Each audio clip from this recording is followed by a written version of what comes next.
Good morning, everyone. Morning, Art. Nice to Good see morning, you. everyone. Uh-oh.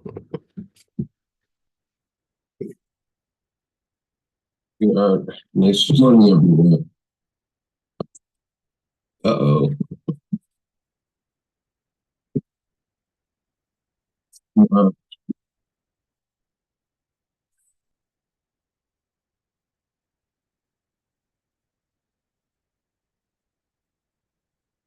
About that. I had to plug in my other headset so that my computer wouldn't play out into the room. Um, but anyway, we're here now. And oh, what a week. I got my COVID booster shot um, on Friday evening. And although the place where the shot was given didn't hurt me, it did make me tired yesterday, very tired. And it convinces me that it wouldn't be nice to have COVID. I'm sure that's true. Um, but anyway, we're here now, and um, we're going to continue on um, with John Woodcock's article about the posthuman. And let's see. Okay. The Descent of the Alien and the Posthuman. This is a subtitle in the essay entitled The Red Book and the Posthuman. It comes from this book, Jung's Red Book for Our Time, Searching for Soul Under Postmodern Conditions, edited by Mary Stein and Thomas Arst. Um, and I just would like to say that this idea of doing the Red Book for Our Time was originally Thomas Arst. He was a friend of mine, and sadly, he died in the first wave of people that died from COVID on Easter Sunday in 2020, I believe. Um, so anyway, good morning. Um, how are Morning. you, Jordan? A little sneezy. Easy, huh? You're Yeah, getting, you have a cold? no, it's something kind of irritating my nose, like tickly. Yeah, sounds like an allergy. It's allergy season for me. I'm I'm learning that there are all kinds of shades of black because I have this black shirt, but you can see my t-shirt underneath is quite different. Uh, That's like deep blue. well, it's actually black, but it it's been washed a few times, so maybe it sort of faded out. The black kind of fades after a while. But my commitment to black has not changed. It is my fashion statement for the times. Okay, we are anyway on page 379 of this book, and we're going to read this sub paragraph entitled The Descent of the Alien and the Posthuman. At this point, Actually, we're go ahead. before we start, I finally got to listen to most of the um, who's his name? Global check-in number 11, John Woodcock. Yeah. Mhm. Um, but it came back, you guys, when you were talking about examples, one thing came up from one of our recent, it may have even been last week's readings, where Jung has the, eating the girl's liver. Yes, but that's And actually in the Red Book. yeah. And um,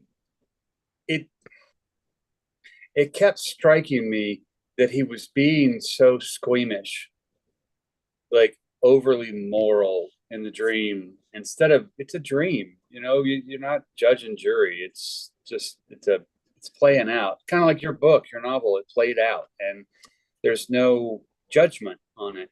But so when that came back up, the liver eating piece came back up in global checkout number 11, I realized I had never touched base with what's the shamanic symbology of just the liver. Mm-hmm. And some people believe that the liver is the seat of the living soul. So, you get the whole Prometheus aspects, where the eagle every day eating his liver that it would grow back. What it was doing, it was eating him at his most deep base. Yeah. So the fact then that Jung was basically consuming his place of creation. He was adding that feminine generative, able to give life quality into the 42 years of, science, fact. So that instead of irrational, it became reasons can be unreasonable. And then it's, I guess, in number 11, he said phenomenological, and you had said experiential, and I would add visual to those, so that it's the poetry of living without need of word or metaphor, but the experience and that new consciousness that you guys were talking about. Ancient Egyptians were bicameral.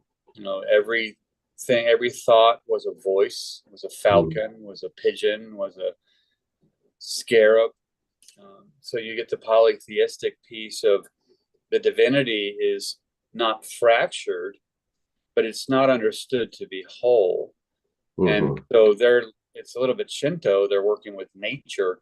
Yeah. And then the breakdown of that becomes the birth of consciousness, which then distinguishes between outside and inside. And then now we have the whole universe with all the parts, and the outside and the inside, both but we don't need the either or. Yeah. So it's back to the other end of bicameral, with every thought is some symbol. Mm-hmm. But what's interesting now is then I know to just simply don't trust everything I think. So I'm not led around by the, bull ring in the nose. Yeah. By, whatever's happening in the, I don't know how it works, psyche. So I thought it was interesting, just the shamanic piece of the liver, that it was the seat of the living soul. So in a sense, that's the touching of the personal living God, or personal unconscious. Yeah, because the veiled woman, it's actually the veiled woman who is the soul in the Red Book, which he realizes when she unveils after he's eaten the liver. And that's very much Tarot High Priestess. She stands in front of the veil. She hides the arcana, the mysteries, the hidden. So in a sense, unveiling the veils, you can go then deep within. Yeah. Because, behind the pomegranate blanket with, I guess, the Rider-Waite High Priestess, there's a point where she is conception itself, Mm-hmm. going within to interpenetrate, fertilize self. Yeah. So Kathy asks, what is the posthuman? Do you want to address that, or I'll do it? Well, from my perspective, I think it's back to part of what I just said, was the new breed of consciousness that he was speaking of. Is we're past the either or. We're into the both and, where the lesson is to live your nature, and striving for anything outside is folly. So I think the posthuman goes to, AI is an example of, we have semi-self-replicated, but in a dispassionate way. It can feign emotion, but I think that's just a series of complicated if P then Q, logic statements. If A, only if, and only if C, then D. I mean, so I think simple, the posthuman is we're there, age of Aquarius kind of thing, where Aquarius, the water bearer, is in a sense we have that empty vessel. So now we can fill our way and not the previous indoctrinated ways. And the story to me of grandma's roast comes up with posthuman, Yeah. where I cut off the ends of the roast and I roast the roast, and grandma thinks it's great, but asked me why I cut off the ends of the roast. And I said, well, you always do that. Yeah. She said, yeah, but that's a bad habit from when I had too small of an oven. So I think the bringing forth of technology, which is very Uranian and very Aquarian, into how we work with soul, the posthuman is really stepping past when you say art drives culture, technology simply supports it. Now we have the technology and art of life as the thing. So in a sense, it's moving back to a more primitive way, but that's more evolved because it doesn't need all these indoctrinated trappings, is my thought.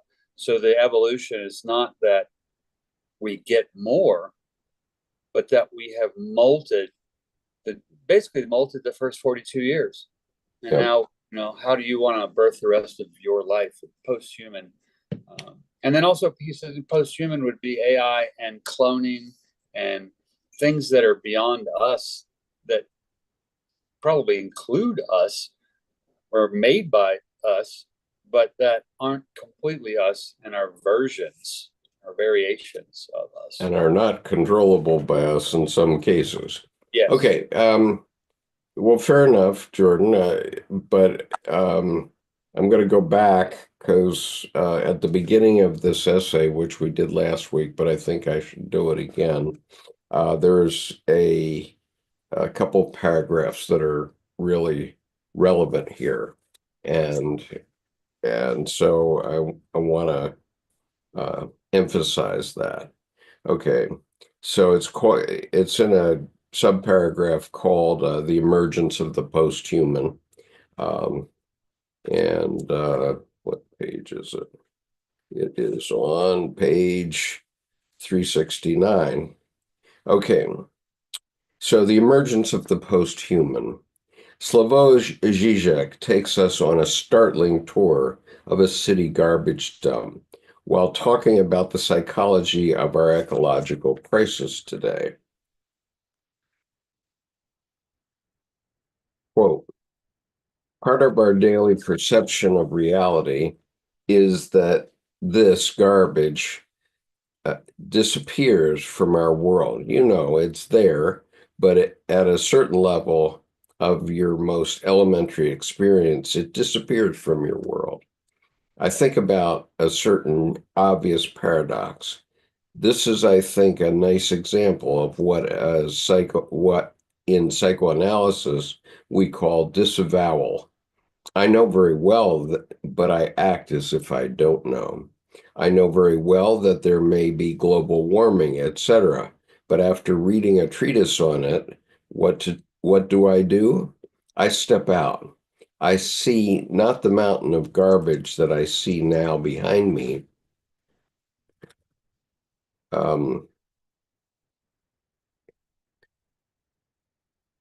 Sorry.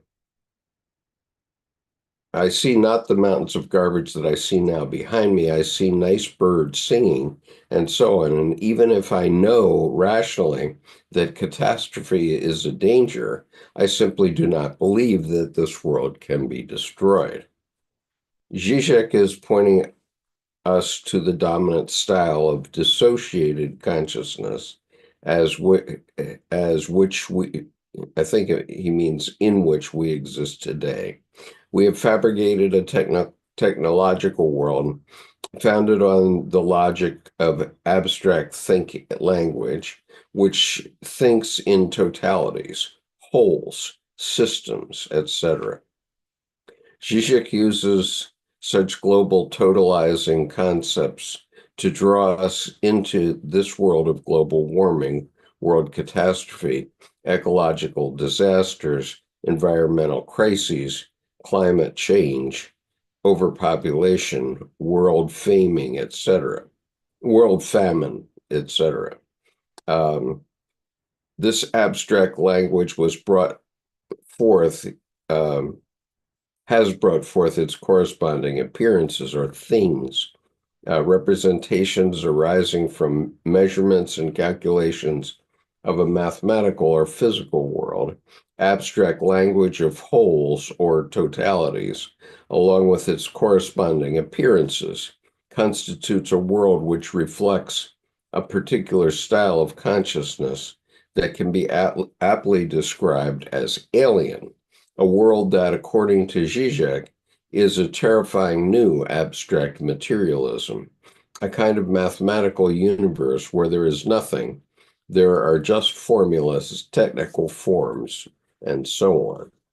Now, I would add to this my oft-made observation that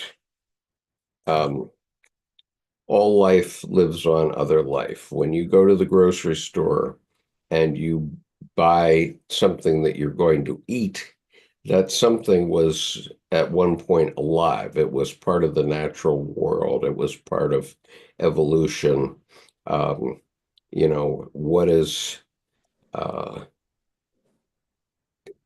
what is the purpose of a rose? Well, the purpose of the rose is to be a flower, something beautiful, something that will attract a honeybee um, to itself, so that the bee um, can inseminate it. Okay, so I'll just share with you. I have a Well, and picture. Go ahead. the rose is almost a perfect example because, like Anais Nin said, there came a time when the risk to remain tied in the bud was greater than the pain it took to blossom. And the thing is, then that flower has thorns. And so again, you get this, voluptuous, sensual rose petal beauty. Yeah. And then you get the way up to that, the leaves and the stem, and even the leaves that were around the bud have those, the leaves on roses has sharp points. So you get some, briar patch kind of stuff going on in the Yeah. process to make the flower. And I mean, Colleen Kiber's No Rootless Flower, I think I often see a golden flower when I think that, but then with the rose, it's a better example, I think, of that whole process of no rootless flower. Yeah. Well, this particular beautiful rose that I'm showing you now has a story, which is that on Valentine's Day, one of my co-teachers went around the school and she gave every teacher a rose. And she came into my office when I had my back to the door, so I didn't see who brought it. And she just reached over me and put it on my table and left. And this rose was totally wilted. I got absolutely the bottom of the barrel of the roses. And it occurred to me that I could throw it away right then. But I said, no, I'll take it home and show Debbie that I got this rose, right? So Debbie promptly put it in a beaker of water, and about 12 hours later, it revivified. I mean, when I got it, it was already the flower was bent over, the stem was bent, the flower was bent over, and it wasn't, it was obviously on its last legs. But when Deb put it in the water, all of a sudden, 12 hours later, I look up and here's this beautiful rose. And this photograph I took is actually 8 days later. Um, and and so that's the natural world there. Okay. And that's what the natural world does. The natural world also produces everything that we eat in a grocery store. But what do? We don't think of it as something that's been slaughtered or what have you. We don't think of the horrors of what human life entails today. We instead, grab our things, and of course nowadays we cultivate roses, especially in many colors, especially so that we could enjoy them. But um, but the purpose of a rose is to reproduce. Well, and I think that's a very important message. And then the rose having the thorns, and then the totality of wholes. Mhm. I think we're beyond titles, and the calla lily comes to mind. It's one of the only asymmetrical flowers, except buzzer goes off. Wrong. It's not a flower. It's not even a lily. It's it's evolved spada, the leaves that turned into what looked like petals with pistils and stamens to pollinate the plant, like a flower would be by pollinators. Mhm. I laugh that the calla lily has been one of my favorite flowers for decades. I mean, it's just so graceful. It's asymmetrical. It almost looks like nature's hand, this kind of cartoon that turns up in a way. And I didn't know until last year that the quote unquote petals of the flower are just modified spada, modified leaves that have done that to, perpetuate the breed. And so be careful of names. Yeah. My favorite flower, calla lily. And then someone looked at me and said, "That's not a flower." And I went, "Oh, what are you talking about?" It was completely absurd. But 2.5, 3 decades, a whole lifetime of being duped. That's the one thing you can't get out of. It's like you don't want to come off that because it's Yeah, we habitual. can't we Right? can't we can't get out of life alive. Yeah. Right. Well, But I guess going back to Kathy's question, to of what is posthuman, um, essentially we're all posthuman today. We're not the species that evolved in nature. Um, that species. Well, that species maybe could live in our world, but we couldn't live in its world. Um, right. And I think to support that, the fear of falling and loud noises are really two only primal fears. And mhm. and you can develop out of those. But I kind of always wonder, is the fear of falling because like like you said last week, if anyone had a dream of, I was falling out of bed. It's like Yeah. fear of free fall. Well, it's because you're falling out of the tree down to the ground where the predators are because we live in the tree. Well, that's more primal or more primate kind of, habitation. And then the loud noise would be the, crunch, crunch, crunch of the 800-pound tiger or whatever is 12 feet long, the Siberian tiger, one of the bigger, versions. And the silence is the peace, but the loud noise is the disruption of life. in a potential way where, oh, I'm about to be eaten. Amen. So you learn to sleep in the tree without falling out of the tree, without having to rope yourself in. Right.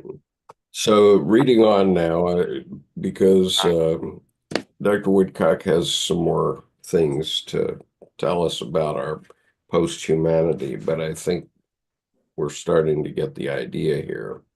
The descent of the alien and the post-human. At this point, we are ready to explore the inestimable relevance of the Red Book to our present times, which was 2017.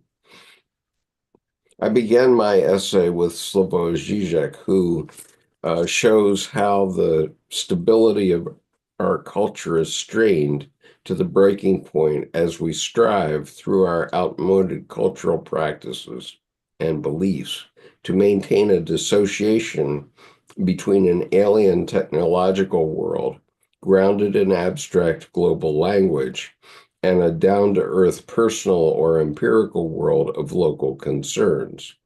This structure of dissociation is grounded in a metaphysical interpretation of the telos of the psyche as discovered by Nietzsche and Jung. I then introduced some examples of contemporary art along with one of my dreams, suggesting a new interpretation of the telos of the psyche, pictured now as the alien incarnating into or conflated with the earthly, giving rise to an entirely new set of appearances and cultural practices. Jung, and Nietzsche before him, discovered alien living language, i.e., inceptive language as it released from reified achieved language. In its nature, this living language lies beyond all reified opposites, inner and outer, spirit, matter, mind, body, as well as the law of contradiction and linear notions of past, present, and future. All those linguistic structures that ground a stable reality, the metaphysical world, and the corresponding cultural practices and beliefs. As a result of this discovery, as we saw, Jung felt a painful dichotomy between the autonomous reality of the psyche and the reality of external and empirical life. Based as it is on stable traditional pairs of opposites, through a metaphysical interpretation of living language or the objective psyche, he privileged the former and logically downgraded the latter. Those cultural technological practices founded only on this alien language as privileged by the modern mind come into existence at the expense of ordinary empirical life, which must therefore be logically downgraded in favor of the emerging technological world and its appearances. And I just offer as an example how our lives have been downgraded by our cell phones and by games. I have children in the 6th, 7th, and 8th grade who will stay up all night playing a video game because they think that that's significant, and then sleep through their classes all day. That's what they do. And so the point is that the video game isn't real life, and it's downgraded our existence. That's the point. Okay, so Jung's discovery of the autonomous psyche as such nonetheless points the way for us to begin to speak the telos of the psyche, a task that Jung could not complete. In our time of the posthuman, quote, I'd like to begin this exploration with a dream. I am above the earth, near the edge of space, and I am attempting to come down to earth in a new way, no parachute. I start to descend. Whispers of air pass me by as I gather speed. I am trying to put on a warm jacket, but my thumb gets caught in the sleeve, and I am now rushing toward earth. The perspective changes to ground level, where I am watching a transparent man land safely like a cat. He is nearly invisible, but I can see him. Apparently, I am to participate in the descent of this marvelous being and at the same time witness his earthly incarnation. Unquote. As in my previously reported dream, this dream seems to speak of the alien descending to Earth, now with my participation in that descent. Simultaneously, I am witnessing the new transparent being on Earth. Jung was troubled to the end by the thorny problem of the relationship between eternal man, the self, and earthly man in time and space. He tells us a frequently cited dream that, for him, illuminates this problem. The dream shows a UFO alien looking down from the sky at him. Jung's dream and following discussion shows his clear theoretical understanding of the need for the empirical human to relate to the eternal in accord with the telos of the psyche, i.e., to experience ourselves concurrently, my emphasis, on limited and eternal, and concurrently as limited and eternal. So we have that seems to me very important, that we have to experience ourselves as limited but also eternal, a part of something bigger than ourselves. At the same time, the thorny problem of saying this Actually, before I was go muted, ahead. I agree with that, limited but also eternal. And what's interesting is the invisible man, or semi-invisible. It's feels like I wrote in the margin, astral projection below, depths instead of something above or larger, because astral projection is usually going way out. It's like this expansion.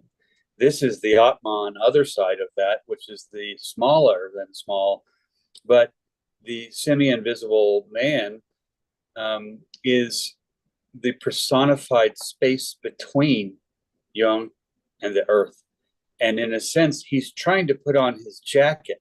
He's trying to put on his indoctrinations, which keep him grounded, except his thumb gets caught, so he can't make wings and he starts free falling. So what's interesting is he's trying to put on this tool, in a sense, this spacesuit, but he doesn't need the spacesuit because all he needs is him, the space between, and the earth. So that one freeze frame of the moment, to me, the semi-invisible man is the personified space between. Yeah. Like an astral inner instead of an astral projection outer. Which becomes human or post-human. Right. It's all three together. Instead of it's all three together, which reminds me of relationship stages. When you're in your teens, maybe your early 20s, and you feel like your needs are met, oh, this must be a healthy relationship. Well, that's just selfish. And then later, your needs are met, her needs are met. Oh, now this must be healthy. And no, that's transactional. Because then later, her needs become my needs, and my needs become her needs, both together. Well, there's something starting. That's legitimately, it's not infatuative. And it's also, there's no drama. I mean, it's you both together are side by side or back to back or both of those. And so this, to me, his thumb gets caught, which means molt come out of the chrysalis of the damn coat, lose the lab coat. And so I think this is a pretty powerful, important honestly, perspective change, just like he says, the perspective changes to ground level, where I am watching a transparent man land safely. Well, so he's on the other side of that too. So at first he's in free fall, but then he's watching the space between, and somehow, air traffic control guided him in on runway 7 or whatever, and he's fine. Yeah. So the danger just disappeared by him staying in the experience.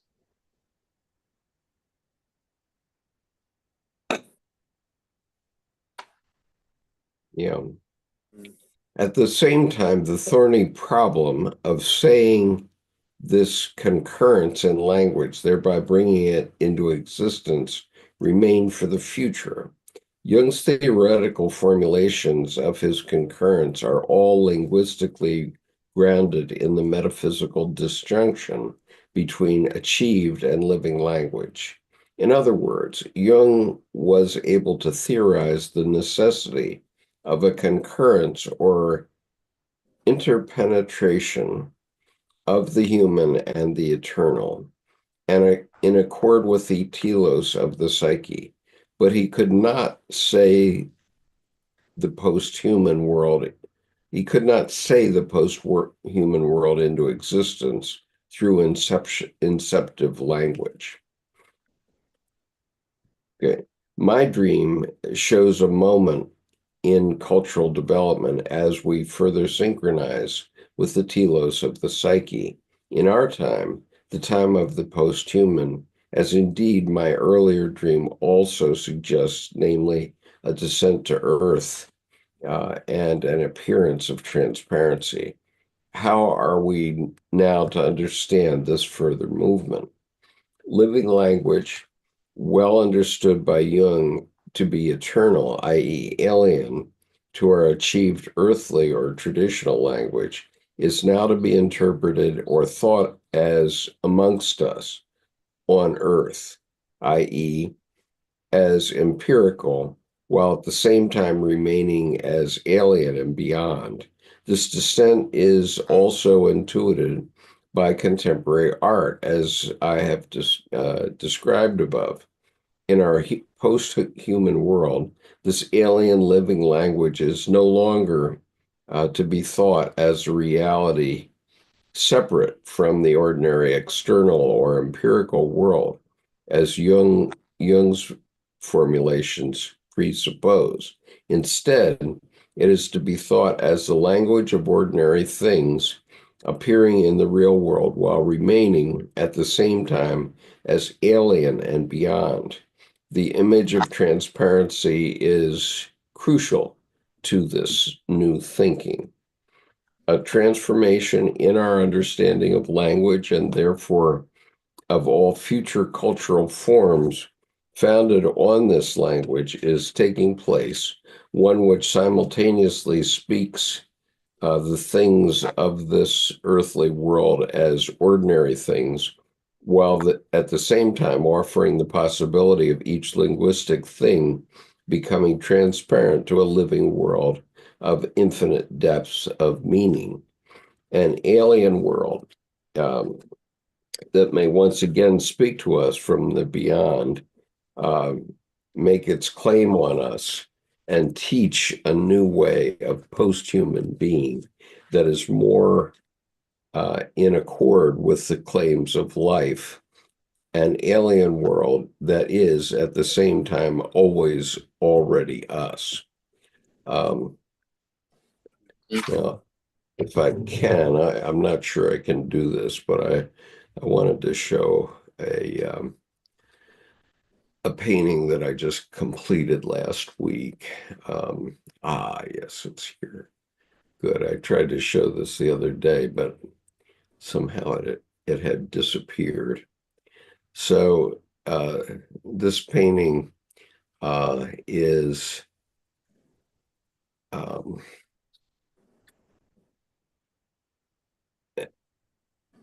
when I was painting it, I first of all, does anything come to mind, Jordan? Before I spoil your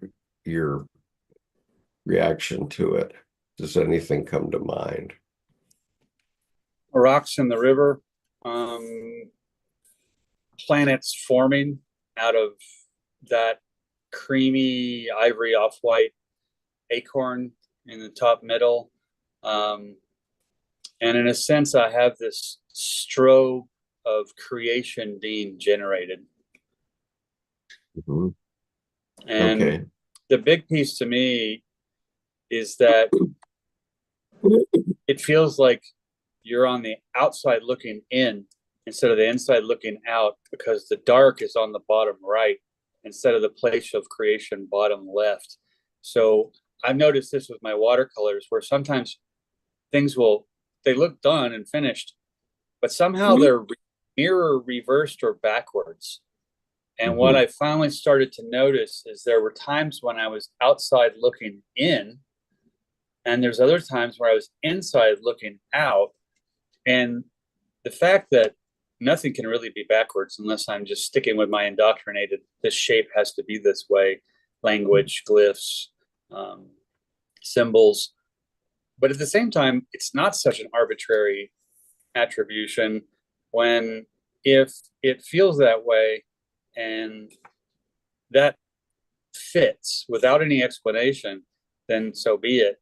So I feel like the darkness on this piece is on the right, and the lighter is in the middle and on the left. And so in this sense, it's shedding an old way of creation in the purples and the darks on the right. It's moved from the left to the right, and now there's this kind of coconut or just starting to ripen pumpkin, not fully orange, and down in the place of creation. So fire re-beginning, I would say, as an initial just look at what am I getting, and just from the quadrants and the colors. So it could be outside looking in, or it could be shedding an old way of creation for the new to emerge. So in a sense, a molting, which goes back to a strobe of the place of creation generating planets. Yeah. Well, I think that, that's a fine interpretation. I have no objection to it. When I'm doing these, I'm trying to work from the unconscious, and very often, I think that what I'm doing on the page is really ugly. Okay. Especially I started a new painting a day or two ago, and at the moment I hate it, but I felt the same way about this one when I started it. And then I started to do the Rocky on it, and I started in the center, bottom center here. And I looked at this structure, and what popped out on me immediately was a witch. And I don't, can you see the witch? Yeah, I do now. Here's her face, and here's her nose, her nostril, her eyes. Yeah, what's seen can't be unseen now. It's like, Right. Okay. So I immediately saw a witch, and I'm trying to connect this. And what I do also is, as I'm doing these paintings, um, I I keep looking back at it and saying, what is this going to be called? And what I saw immediately was I had put all these circles on there, and I said, oh, these are bubbles. And so then, does that connect you up with anything, Jordan?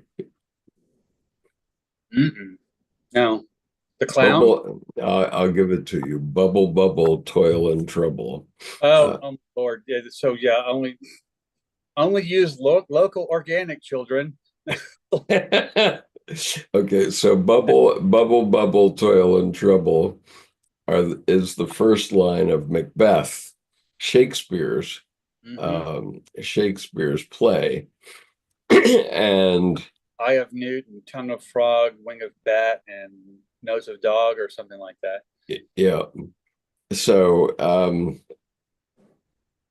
so I decided to call this double bubble bubble toil and trouble uh, at some point in the painting of it, and it seemed rather apt. You can't see it in a photograph, but I used fluorescent paint um, in major parts of this painting, so everything that's gold is actually shiny. And here, very early, I saw something that's evil. I don't know what it is, but here's one eye, and here's another eye, and here's kind of a jawline of something that's evil.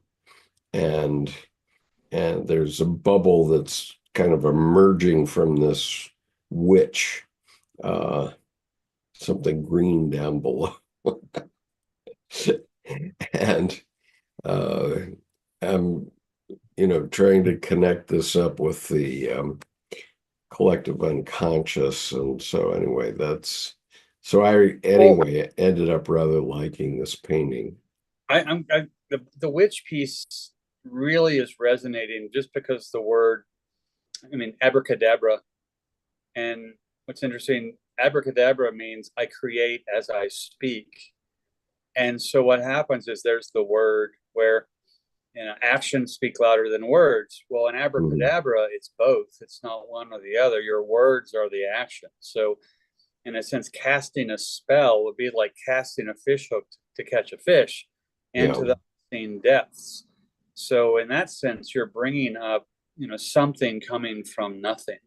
yeah. And But anyway, that's a demonstration of this language, okay, that he's talking about in this paragraph about the language of art. Um, and so where are we? Okay, we're at Owen Barfield here. Okay, page 382.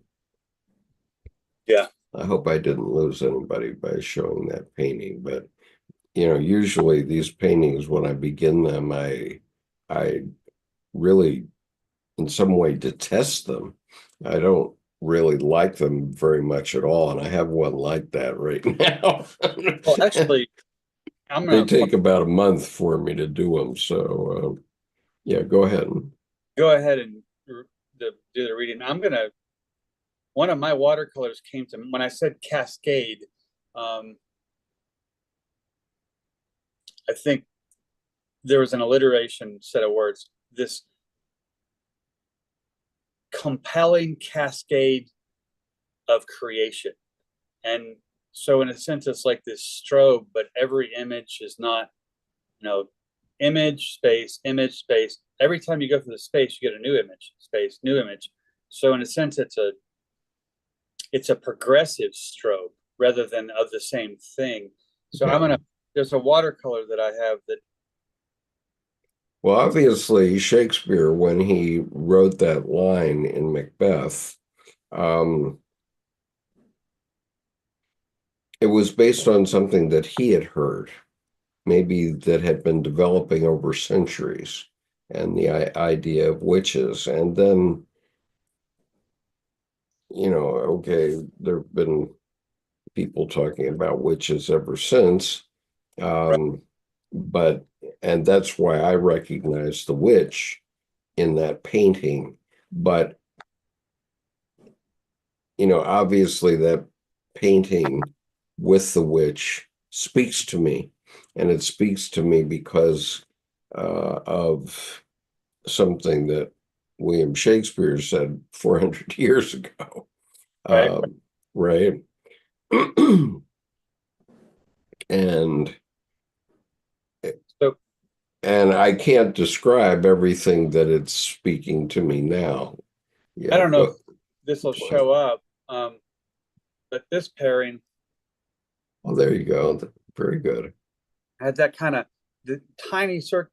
Where's my finger? The tiny circles, Yeah. cascading to larger and larger and larger, but they're almost planets. Mhm. So, Mercury tiny, Venus a little bigger, Earth a little bigger, Mars, et cetera, et cetera. But then you get to Neptune and Pluto, and they're not bigger. And Yeah. so the watercolor really more, I was thinking about this one, but I always laugh that I keep forgetting that I did the reverse of them also. Hmm. So that, That's really a cool painting. I like it. well, thank you. Thank you. And I think just that fishy in the middle, Yeah, you can't hold it so close. You have to be back a little bit. here we go. Yeah, yeah. All right, I'm on gallery view, so I'm seeing something different than you.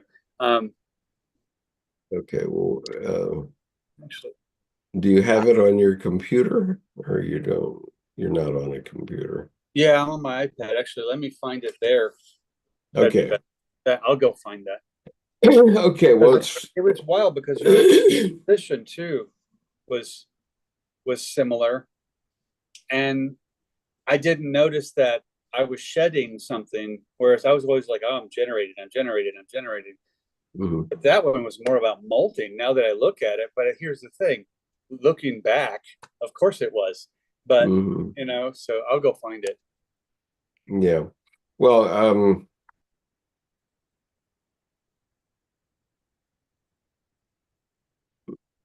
yeah, I guess the difference in approach is that you tended to make perfect circles or overlapping circles, whereas I did it freehand. So my circles are not perfect. They're natural, the natural support. Um, It's interesting you say that because I'll find this one and then I'll show you where then I lost the compass. I said screw that.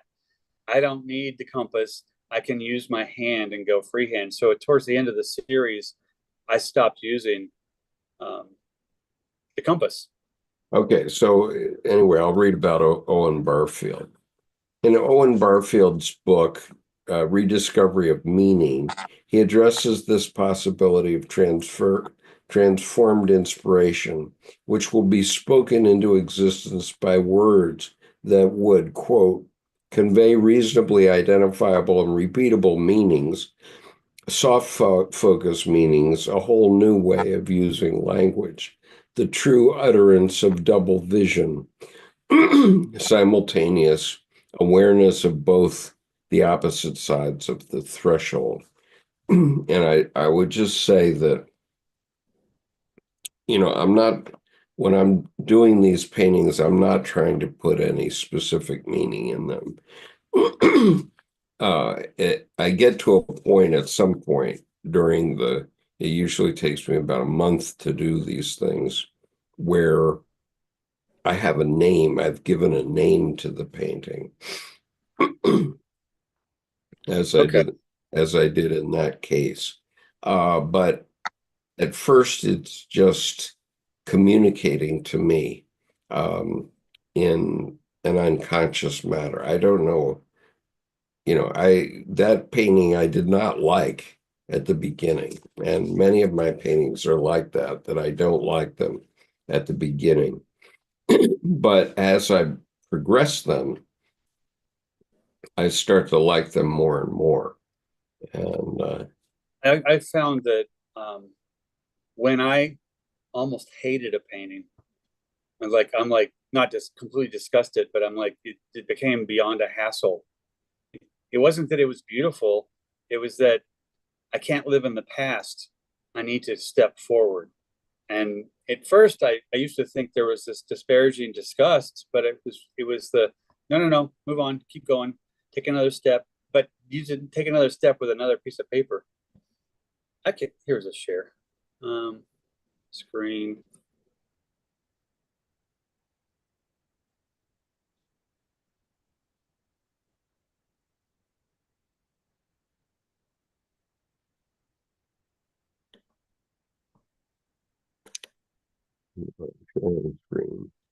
Is, does that come up? yeah, it came up. And so you see, like even on the border, it's starting to like solar flare explode. And over on the they're perfect circles, but then over on the left, you start to get their opening, Yeah, yeah, yeah. No, I exploding. agree. I agree entirely. It's interesting. There's a cross in the green right at the center. Yeah, Uh, yeah. and however, I have to say I don't like this as much as the two side by side You connected. know, and I agree. And what's interesting is, let me get to,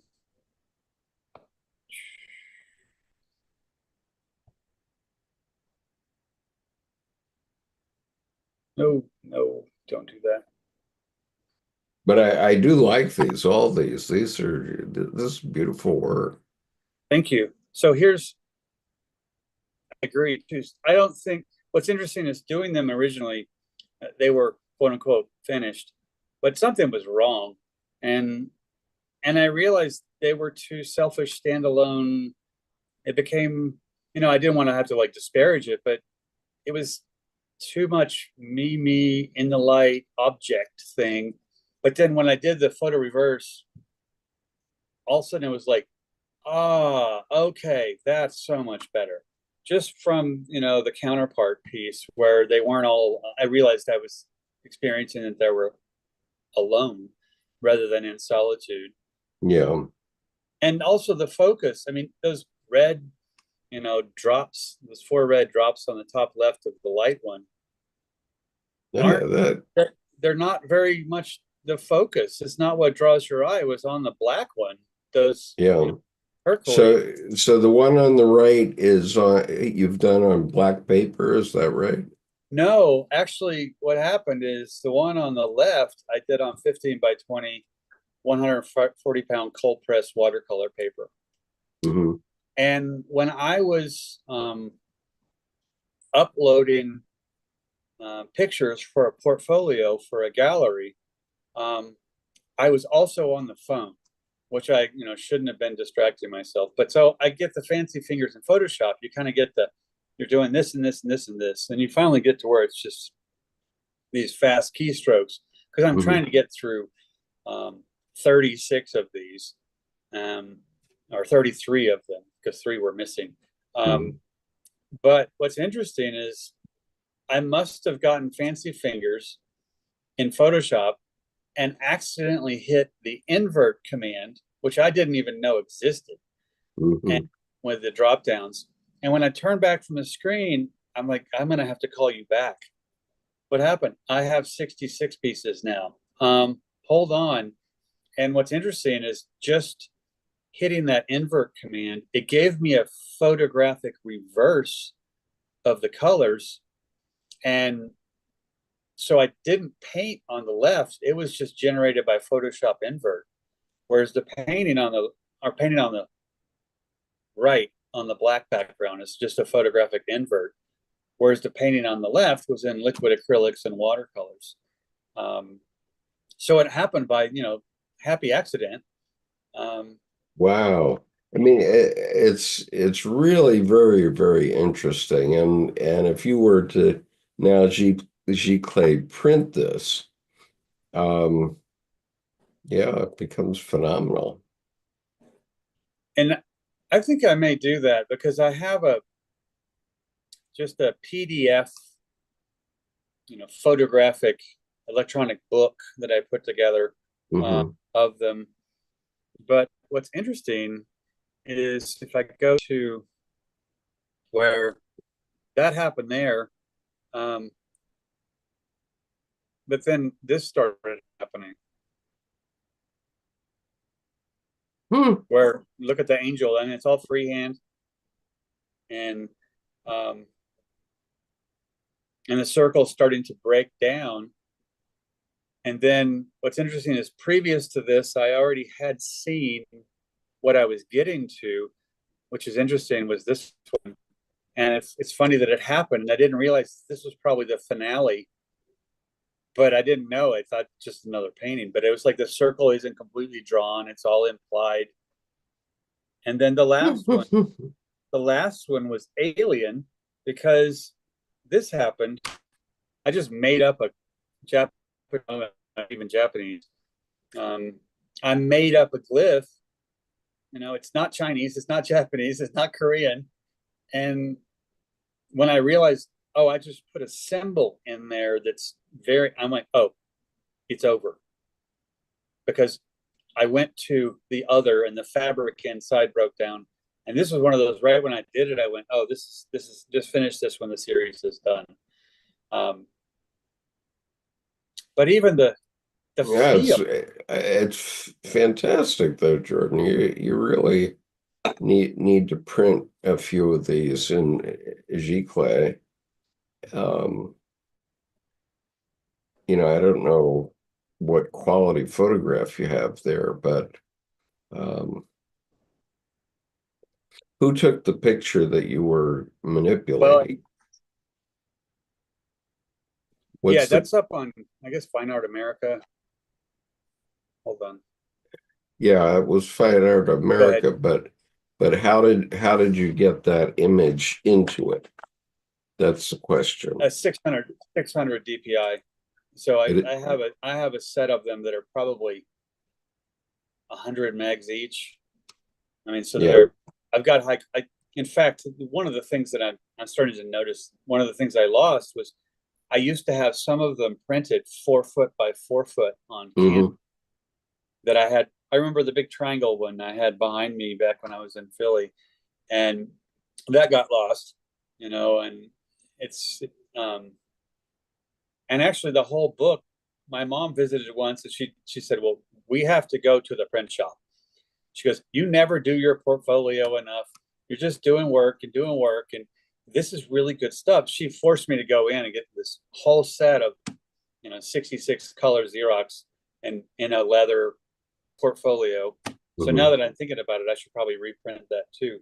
But the Giclées, that's a good idea because Yeah, I mean you're out on the square every day. You could put those behind you or yeah, something. or even make a tablecloth out of them. Yeah, I mean you don't have to sell them at great cost. For example, you can do an 8x10 of that, which most people can buy either an 8x10 or a 9x12 frame. And then an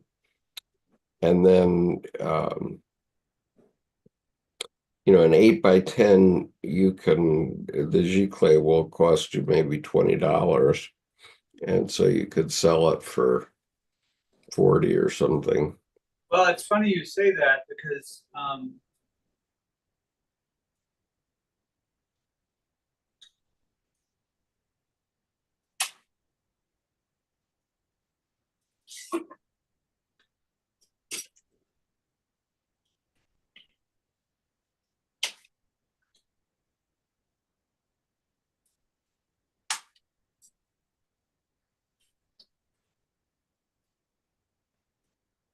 well, Are you coming back? yeah, I'm trying to. I had some 8x10s that I had on the cabin wall framed that I had done. I think 20 clay coated prints. Like you can, lick your fingers and it won't smear. Yeah. It's not a color Xerox, but I did 20 of each high quality prints years back, and heck, that's another box that's gone. So I mean, I was intent on I was going to sell them, and for not much, $25-$30 maybe tops. Huh. Thanks for watering the seed. I hadn't even thought of that. Yeah, I mean, we're creating art as we talk here. Yeah, the right? abracadabra, create art as you talk. Right. So, I mean, each one of those, I mean, that would be something that I would buy that book just to have the imagery to refer to. But it wouldn't be terribly difficult to make let's say a 20-page high quality print book through I don't know, some of these self-publishing outfits. Actually, um, if I'm, And I mean, you could think about what the price point should be, and you decide based on the price point how many to put in it. actually, I think I have them for $18 for all of them. Hmm. Let me see if I can find. Okay, well, find it separately because Yeah, we're we're going to going start in on with daylight. this, but fascinating development there. So, and I hope we haven't lost everybody on YouTube. We still have a few. Um, So, in Owen Barfield's book, A Rediscovery of Meaning, he addresses this possibility of transformed inspiration, which will be spoken into existence by words that would, quote, convey reasonably identifiable and repeatable meanings, soft focus meanings, a whole new way of using language, the true utterance of double vision, simultaneous awareness of both the opposite sides of the threshold. Very fascinating, the synchronicity there. Unquote. Um, the Red Book is a literary form, represents Jung's struggle with the bringing to language and therefore into existence the simultaneity of transformed inspiration and ordinary empirical perception. Barfield describes interiorized or transformed inspiration as involving the, quote, the notion of some communication with individual entities, individual beings beyond the threshold, unquote. Jung's Red Book experiences are exemplary of such transformed inspiration, while at the same time he invokes ordinary language with its identifiable and repeatable meanings. As Barfield says, the various styles within Liber Novus, the Red Book, together demonstrate Jung's struggle to find the polysemous language. Quote, the language of Liber Novus pursues three main stylistic registers. One of them faithfully reports the fantasies and inner dialogues of Jung's imaginal encounters, while a second remains firmly and discerningly conceptual. Still, a third writes in a mantic and prophetic or romantic and dithyrambic mode, unquote. Jung's struggles have laid down a path to the future. He showed the way to the reality of living language, what he calls the objective psyche. He showed us that there is such a reality. We can even venture that he called it forth in inceptive fashion. He further demonstrated that this reality, alien as it is to traditional forms of language, wants something of us. As Jung has said, the woman, quote, the woman within me, unquote, did not have the speech centers that I had. And so I suggested that she use mine. She did so and came through with a long statement, unquote. Jung's initiation into the reality of living language shows that it has its own intelligence and consciousness, and that it wants to speak. To do so requires an act of service from the posthuman mouthpiece, as Nietzsche also understood. We each must consent to surrendering our speech centers or artist's hand, etc., for that purpose.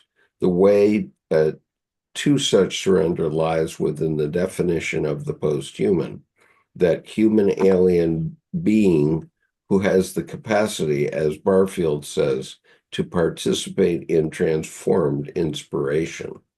Okay, so this brings to mind several things one is that, now a year and a quarter into my painting in this style, I actually 2.25 years, but I really started seriously doing it in the mornings a year and a quarter ago. Um, it definitely is something that I'm not controlling, that is definitely speaking through me, and I don't know what it's saying. I have come to the conclusion that it's the collective unconscious.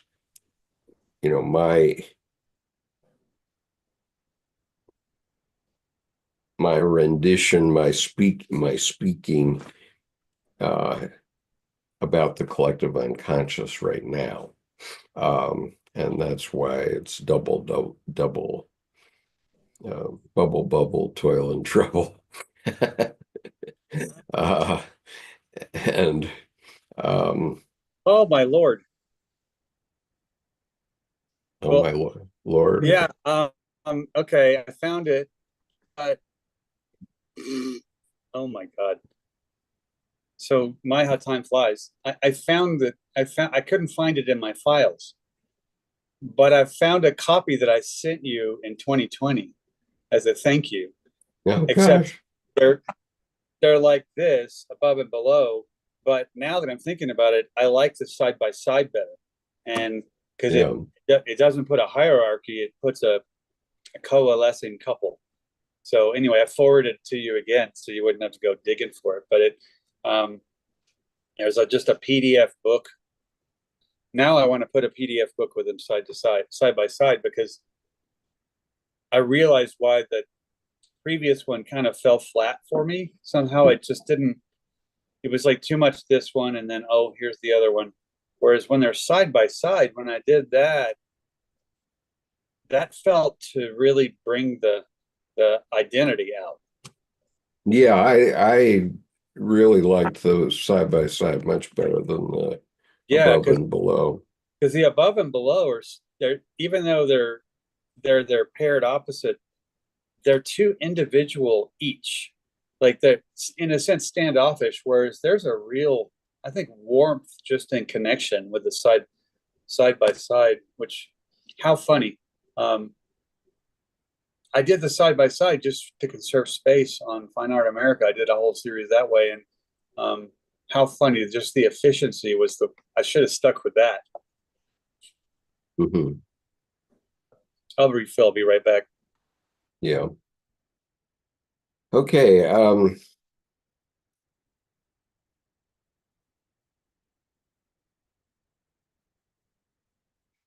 So, I would concur with this paragraph uh, in terms of what my sense is as I'm doing these works. Um, is that it's something else that wants to speak through me, and I'm just trying to understand what they're saying for now. So uh here's the last paragraph again. Jung's initiation into the reality of living language shows that it has its own intelligence and consciousness, and that it wants to speak, quote unquote. I do so To do so requires an act of service from the posthuman mouthpiece, as Nietzsche also understood. We each must consent to surrendering our speech centers or artist's hand for that purpose.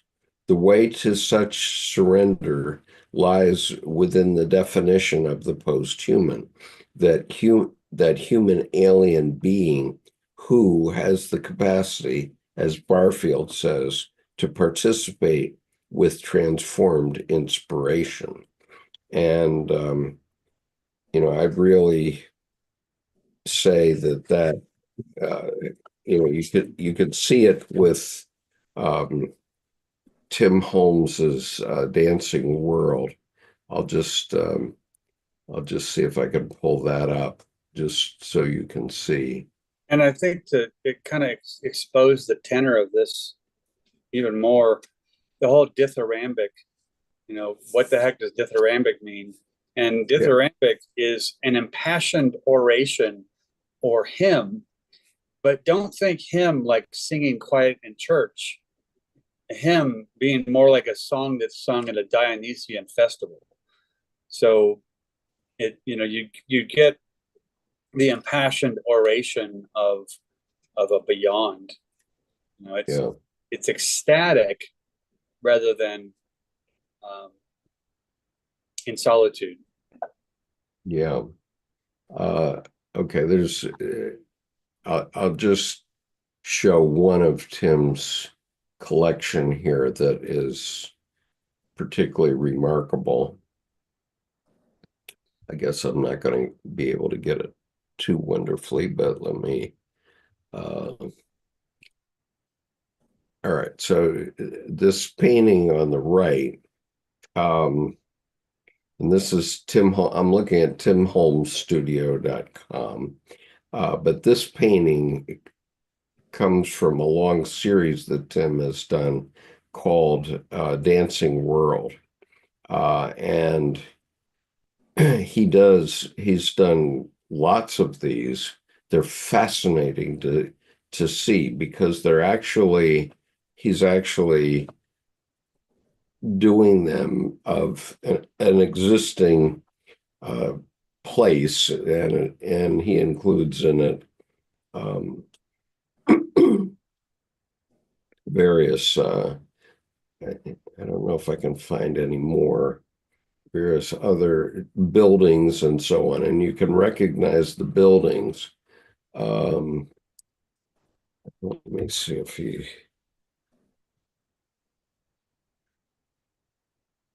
but he's definitely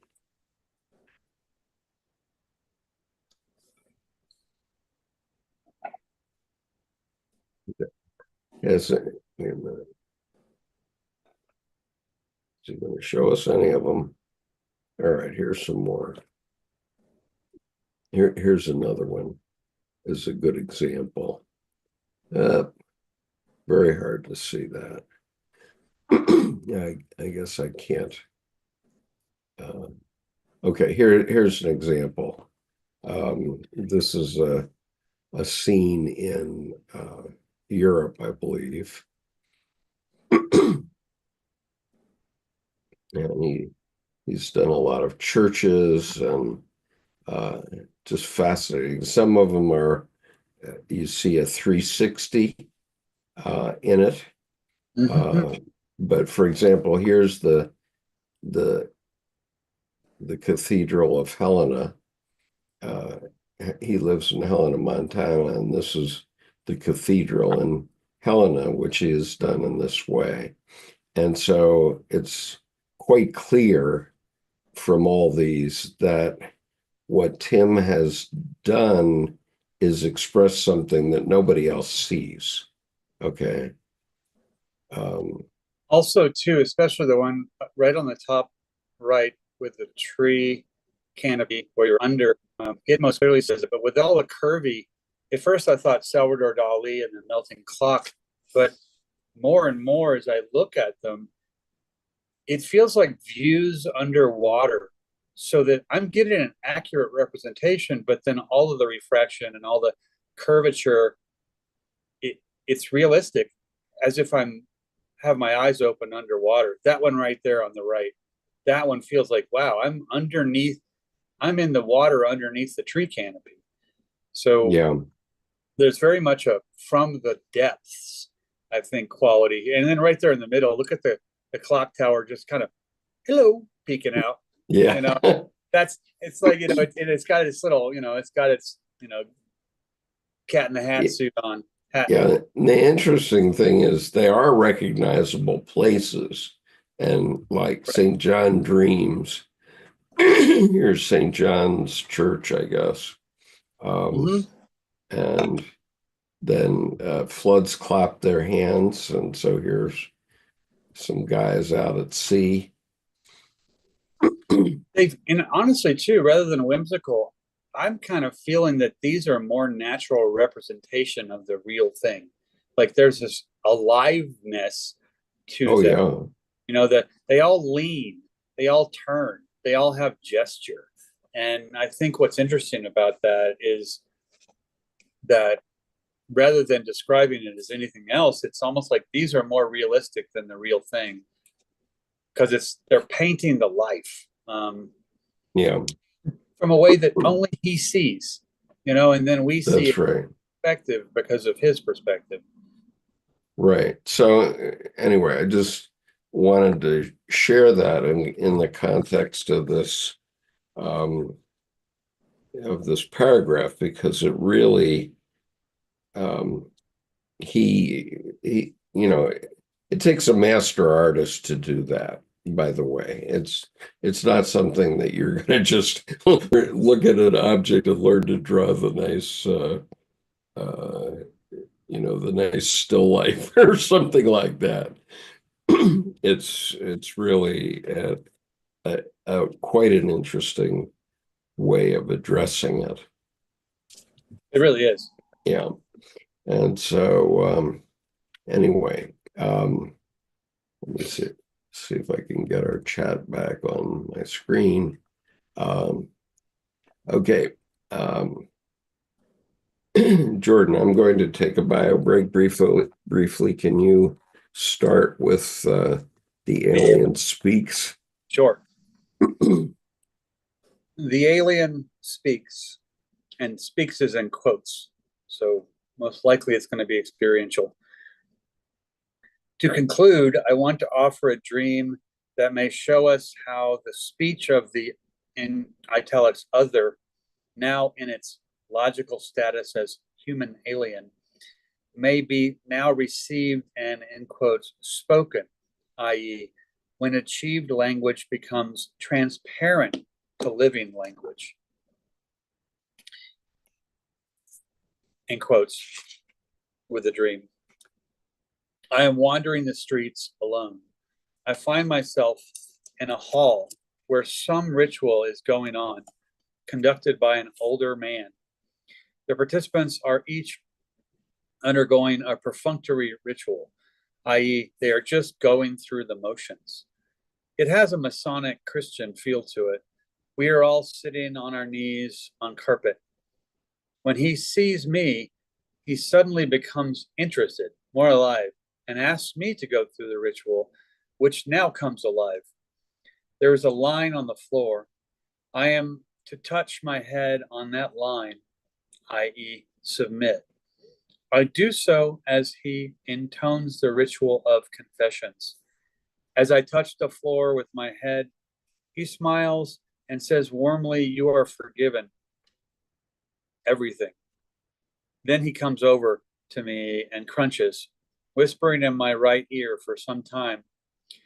As I listen, I hear the voice of the, in italics, other, a higher pitch, unearthly, i.e., the angel is speaking to me, though angel is speaking to me through him.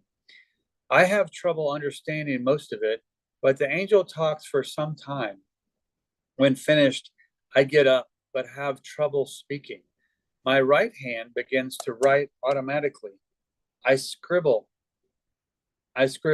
in quotes, interlocutor,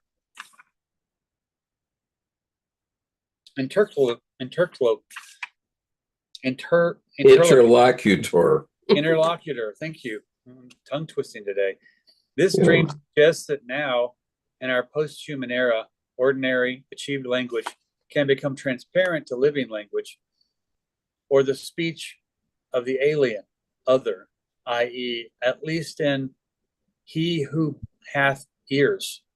According to the logic of the posthuman, as shown in my dream, a gesture of total submission is required in order to hear the speech of this alien. And I would say that there's the thumb caught in the coat. He needed to molt and submit to losing and shedding the indoctrination of the coat and become the transparent space between, so that he can more clearly, I think, interact. Mm-hmm. And what's wild is speaking in the right ear, and then the right hand begins automatically writing. Well, speaking in the right ear should go to the left hand. So Right. you get a whole one-sided piece, and the invisible balance of, well, that's the formative side. The Yeah. structural side, the masculine side is the right. The feminine, the generative, that which births consciousness, the place of creation, is the left. So it's interesting. This is all occurring on the right. And so that's things coming into being. Yeah, I always, when I'm using a normal telephone or when I'm holding my cell phone up to my ear, I always put it on my left ear. And the reason is that I want to engage the creativity of my right brain in terms of what I'm saying with people. I used to on the right side, and then I started getting a little lump. And so now I only use it on speakerphone way out here. So it's not on my head. Yeah. Well, I have gone mostly to headsets, but for all the years that I was in business, I always did it on my, I always had I was the phone on my left side. learning to type like this, you know. Yeah, so that it would go up to my right brain. Yeah. And anyway, okay. So That's just a little trick, a master class. well, yeah, and How to succeed in business. well, and you can also brush your teeth with a non-dominant hand for a week, and it can be pretty liberating. I mean, because you kind of you have to slow down. You're clumsy, you know. It probably takes a lot longer because you're not very good at it, and so you know you want to brush your teeth. So I think it's in with martial arts. I used to like running blueprints or drawing. I'd always try to use my left hand more with the non-dominant to try and play that game, to put it in the right mind. And I remember my stepmother once. She goes, "Well, I'm left-handed, and left-handed people are the only people in the right mind." So Yeah. So Kathy has said on the chat, Jordan, beautiful artwork, Jordan. thank you very much. Yeah, I don't see anybody saying Skip's artwork is beautiful. No, I'm just kidding. It's evocative. I mean, I think that's interesting. The contrast too. You not using a compass at all, and Yeah. the compass was kind of me getting my thumb stuck in the coat. It came a point where I just started doing them freehand, and that was kind of more semi-brush martial arts calligraphy. Like, oh, can I draw a perfect circle, or is it kind of squashed on one corner? And there was always this, I can't do a perfect circle today. Why am I in such a funky mood? Yeah. And there was a human quality to it, but losing the compass, because there was a whole process of putting a big piece of foam tape on the middle so that the compass point wouldn't poke the paper. Because the point was I would draw the circle, and it was called constructing the center. So I would start drawing lines and try to geometrically bisect and trisect lines to get something to shoot back through the middle. So to come back to the origin that was invisible. Because I would draw the circle and then I would take that piece of tape off in the middle and I would walk away and then come back.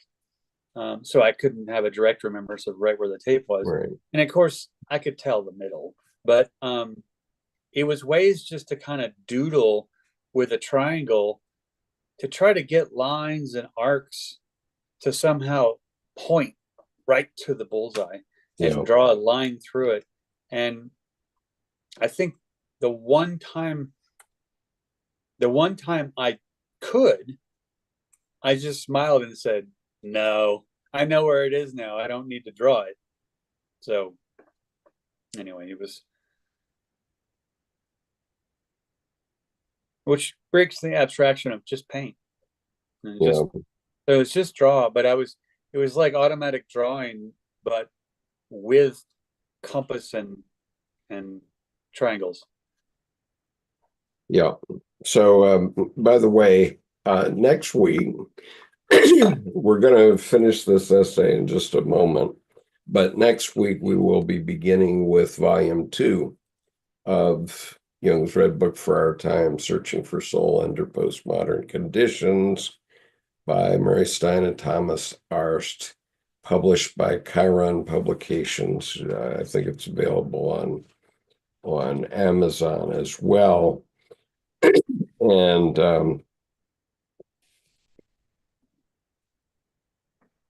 so there's I didn't even think about that. I better order it. yeah. Okay. And here he's talking about the emergence of a new God image is a lot of the theme of this book, I think. And who is God, what is God, etc.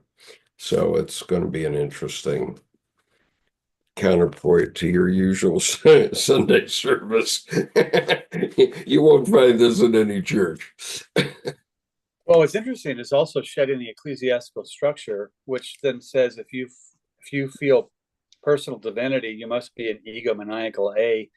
And the reality is that's just crowd control to take away your power, when the true divinity is the fact that you're alive.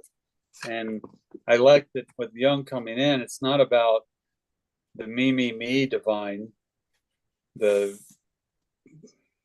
limelight hog, as it would be. I mean, I can look and even in myself several years ago, I mean, up to last year, in some groups, and it caused serious problems. But rather than mansplaining, I realized it was a bad boundary. I was thinking out loud, and that insults people's time. So when I realized, stop that, don't do that, I realized it was just an indoctrination of how I was trying to get a word in edgewise when I was little. And the problem is the large vocabulary and the how brilliant. It's like I had to have a cover charge to enter every sentence. But what I realized, that was just disrespectful to people's time and made it look like I couldn't listen. And the reality is, I was listening even while I was talking. But the problem is, that's not how it's going to come across to other people. And when it took about a year to put the damn brakes on that stuff. And, you know, I can still talk a blue mile, but there was I guess, comfortable in my own skin, stop getting my thumb caught in my damn coat, you know, and just lose the coat and read and listen. So, because I realized it really came from my table. I realized I wasn't the one talking most. And when I realized I had one session where I said, well, there's only one rule, and the rule is that you're reading, and we'll start like this. And they jumped up with the image. 25 minutes later, they stopped talking. And I just said, cash or card. And I realized later that day, I hadn't said a word. And, you know, and the fact that I guess, you know, then they're paying for the chapel of come sit and be you.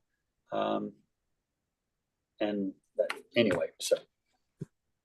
I was just looking for another of Tim's pieces, but I actually don't find it here on his website, so I won't go on. But it's this child that's screaming. You can really see that the child is screaming, and it turns out that the inspiration for this was sitting at the Thanksgiving table. A child was screaming, "Please pass the salt," because they couldn't be heard any other way. The other way. That's wild. Okay. All right. So let's see if we can finish up on the Posthuman and Volume 1. This dream, along with many others over the years, has steered me toward the development of a cultural practice that is founded on this new posthuman interpretation of the telos of the psyche. In the dream, quote, I get up but have trouble speaking. My right hand begins to write autonomously. I scribble interlocutor. I have been writing for decades, author of 15 books and many essays. During this entire time, I have been unable to name the genre of my writing. This possibly new form of literature is generated when I surrender my willful strivings, recording psychic self-presentations as they emerge, moving from memories to dreams, reflections, and an etymological study of the world, recalling the words of another author until the usual separation of inner and outer dissolves. I've written several books that are expressive of this style, and I am now beginning to suspect that my task is to find a literary genre as one possible cultural practice that is founded on the interpretation of our new essence as posthuman beings. The configuration of the posthuman is the foundation of a new mode of being, if resonant cultural practices can be produced to articulate it and maintain it. In my view, our survival depends on this effort. Our obsessive, mad zeal to discover alien life on planets out in space with whom we cannot possibly communicate is a pitiable attempt to end our modern nihilistic isolation with its correlative practices of environmental destruction. We have forgotten that the alien is the lost voice of being, or reflected life, i.e., the psyche that our ancestors knew so well and for whom it spoke as other from out there, as the living world, inspiring us, offering guidance, and announcing our fate. The Red Book is a record of Jung's sustained encounters with this lost or forgotten voice of being, which also inspired and guided him and laid out his fate. As he later said, it has cost me 45 years, so to speak, to bring the things that I once experienced and wrote down into the vessel of my scientific work. The crucial difference between Jung's encounter and that of our ancestors lies in Jung's momentous discovery of the reality of the psyche, or living language, as such, i.e., no longer only as reflected in the natural world. We can begin to understand the different logic, i.e., from that of our ancestors, underpinning Jung's experiences with phenomenological hints contained in such passages as the following, quote, he recalled that beneath the threshold of consciousness, everything is animated. At times, it was as if he heard something. At other times, he realized he was whispering to himself, unquote. Jung thus encountered the voice of being as within and yet objective, I and yet not I. The same logic underlying Barfield's transformed inspiration. Jung's great discovery inaugurated a lifelong effort to think the concurrence of the objective psyche as such and empirical reality, a thorny problem that remained with him his entire life. As I discussed earlier, this thorny problem lies at the heart of Jung's and all subsequent attempts to reanimate nature. since the animating factor or meaning giver according to its telos has departed nature and has always already emerged as psychic reality, discoverable as such.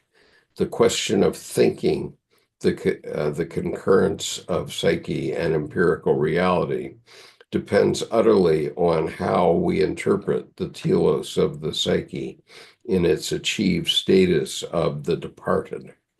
I hope to have shown here that since Jung's momentous discovery of psychic reality as such, Western culture has continued to its interpretive gestures, mainly through its art, until reaching our present day understanding of the telos of the psyche in terms of the posthuman.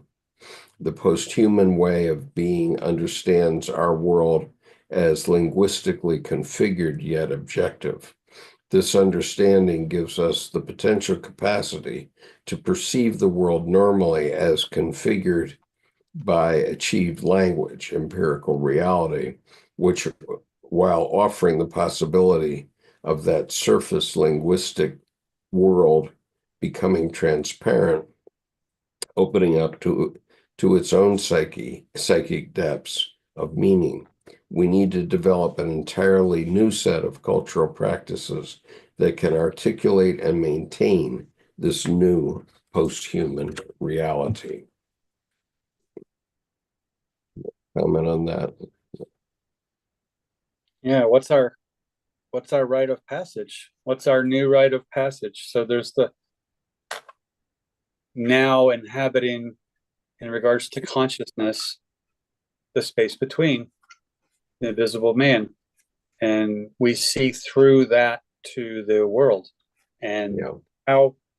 how, what, why, when.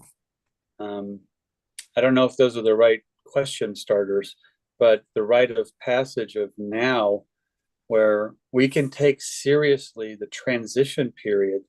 It's not a I'm shifting from fifth to sixth gear, not that quick, or downshifting hard and whatever, but that's just a click, a step tap on the clutch. We are, say, in a season or several years of Age of Aquarius shadow period, from the inception, where, in a sense, how can we find our new pre-symbolic sound like an infant?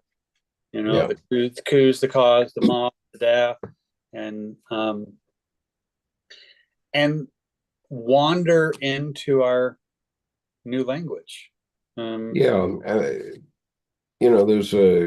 a wonderful scene in the movie Pollock. I don't know whether this happened in real life or not, but it did in the movie, where Jackson Pollock is painting on a wall, or on a very large piece that's leaned against a wall, I suppose. This is before his drip painting stage, and his then future wife says, "But Jackson, you have to have something related to nature." And Pollock says, "I am nature." Okay. And in some way that explains the popularity of his drip paintings, which were just him connecting with his natural urges to get stuff down on a canvas. And we see it in children. Children are able to do that, and they have urges to put things down on paper. I remember finger painting when I was in kindergarten, and it was always a mess, but it was great fun. And it's one of the highlights that I remember from my kindergarten time, because I was able to express something. I didn't know what I was expressing. And of course, so anybody looking at a Jackson Pollock painting today could say, well, a kindergartner could do that. Yeah, maybe. And probably true. And that's a compliment. That's a Yeah. compliment. Because what happens is that's a confession of that person that they are jealous, that they Yeah. have, that's really a confession that says, I have lost my connection to nature. Yeah. I have lost my ability to play, sing, dance, love, fight, whatever. And it's interesting also the reverse of, I've always been trained to action, action, action, 30 Yeah. year, Sure. We all have. Yeah. 30 or so years of architecture, always under deadline, self-imposed trauma. I'm signing contracts so I can have all-nighters and work and work and work. But for the last close to 4 years, where my action was go sit at my table, Hmm.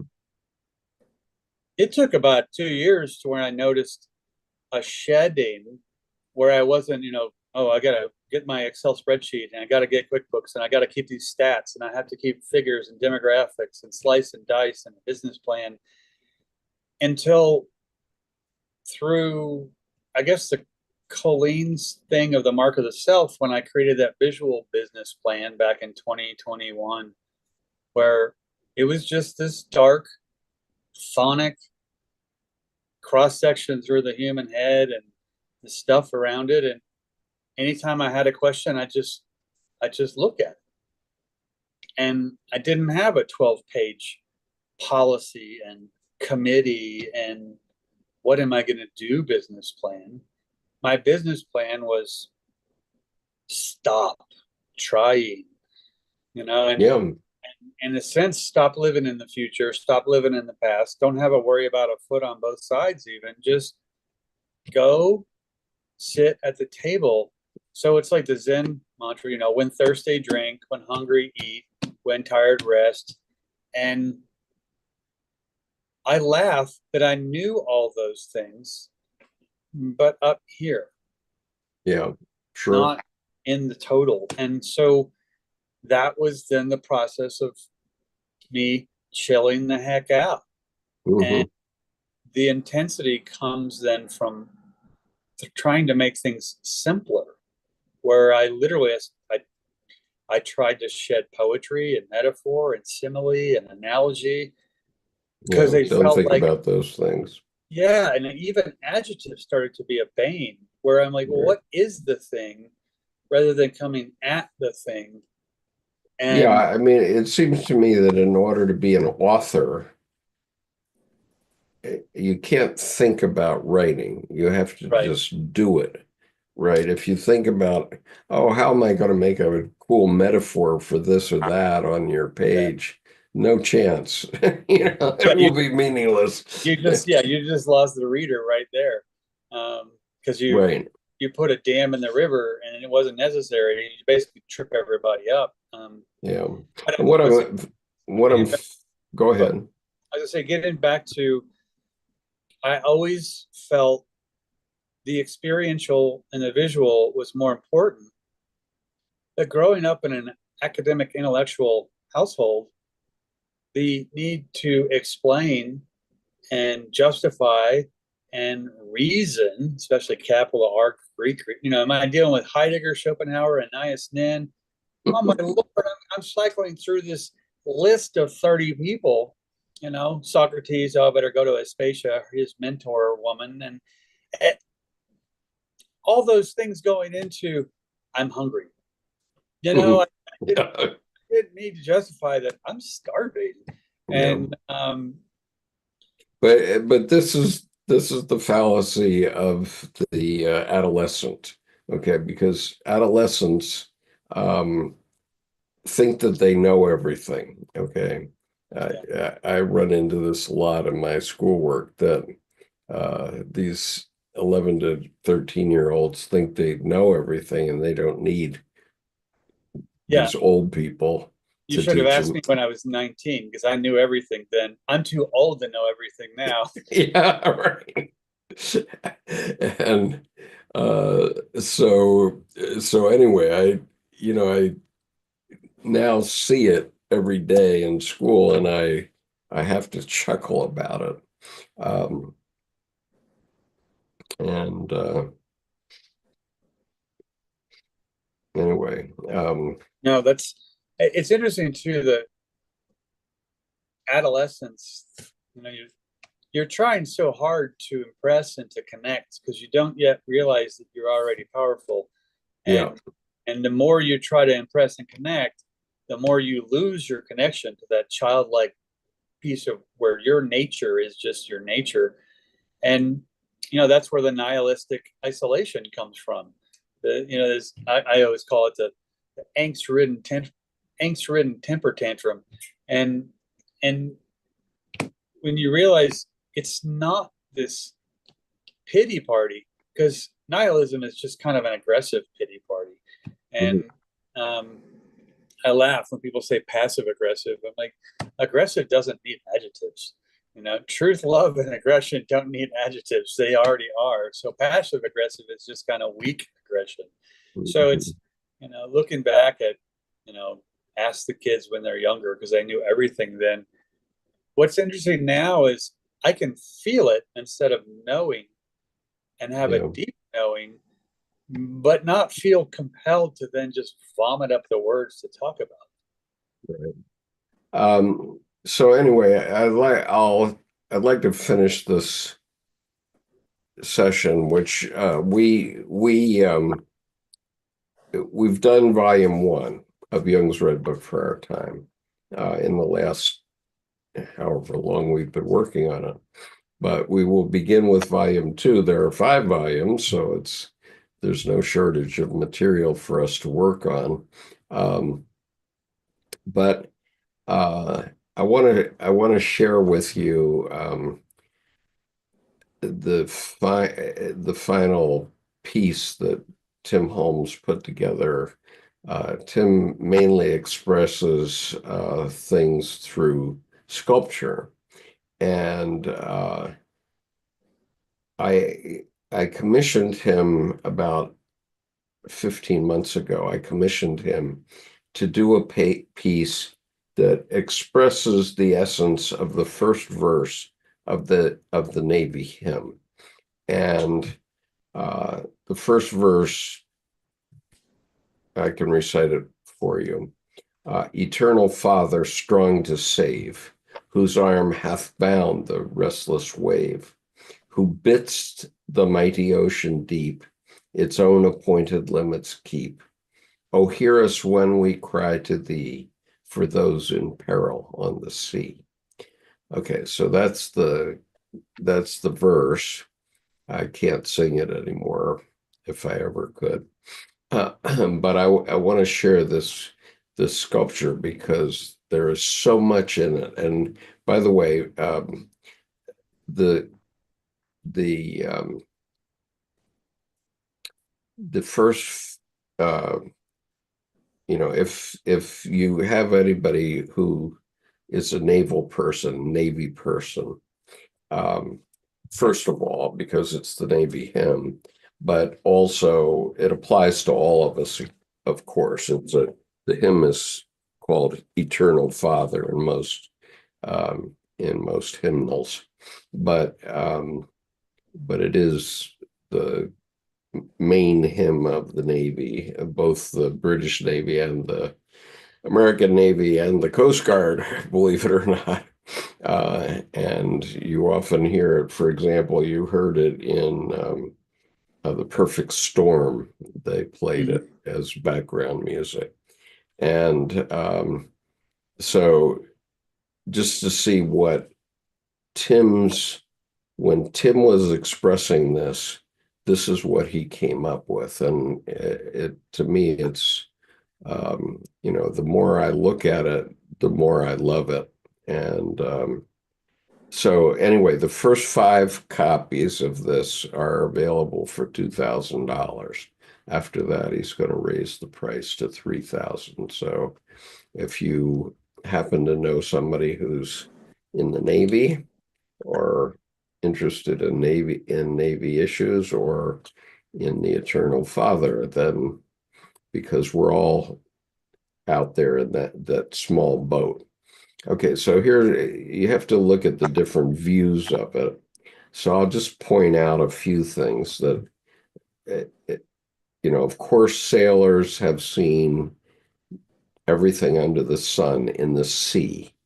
And so at first you just see the sailor in his way too small boat in a very rough sea. And and then you start to see all the things that sailors do see uh, in uh, in the sea.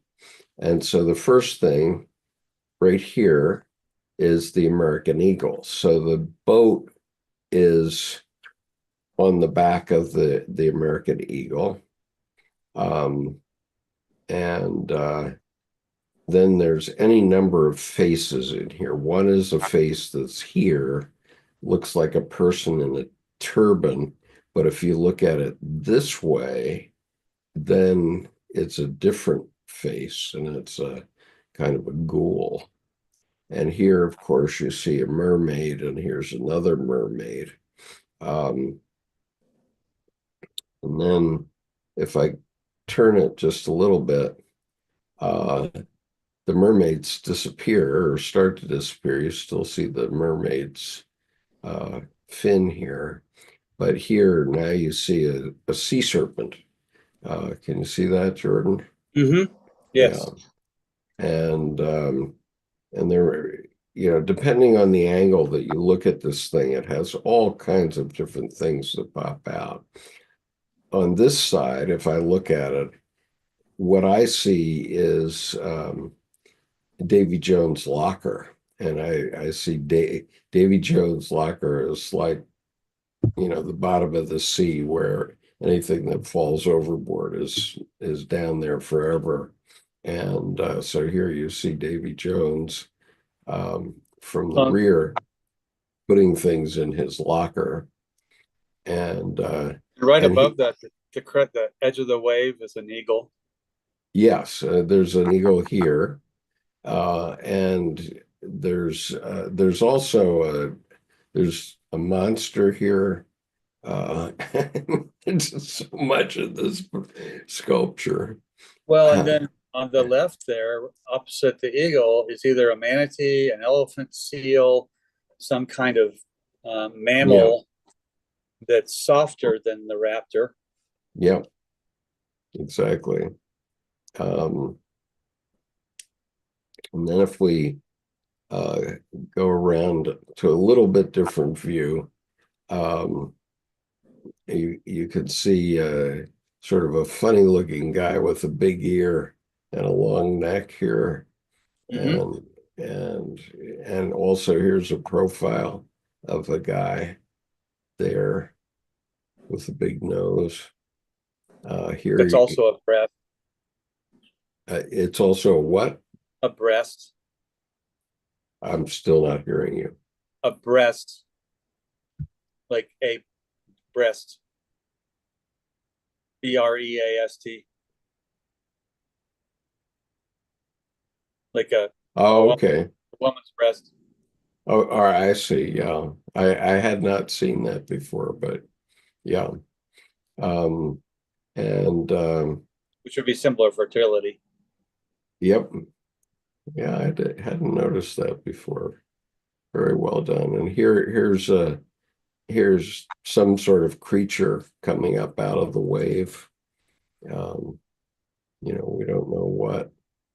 And here's a sea snake coming up out of the wave. And here, a little bit different view. Um, Also, the looking back in the storm. I mean, rowing that way where your back is to the direction you're going. mhm, Hindsight's 2020, but there's a giant unknown. So disappearing path comes to mind. yeah. And so here, I'm seeing all sorts of things too. Like, for example, here is a kind of a ghoulish face looking upward, with the eyes looking upward, And then here's another one right here. And that view, all the waves, rather than being animals, they turn to the vegetabilis, the plants, because they look like the acanthus leaves on a Corinthian column. Yeah. So flora, fauna, depending on perspective. So anyway, that's the verse that this is based on. So if you want to go back later and look at the video, you can see that. But I think he really captured it. I mean, it was really the right thing to do to ask him. And, Tim has been doing, a portrait of me every year. And I really think, in a way, this is a portrait of me, and all of us, I suppose. That it's not a painting portrait, but it is it's a portrait of my psyche, because in what is 190 years of the U.S. Naval Academy, and 175 years of the Navy hymn, which was written in 1861, no one has envisioned creating a sculpture of the essence of the Navy hymn before this. And then once I explained my vision to Tim, then he executed it. And so in a sense, he executed my vision, Well, way better than I could have done, of course, but.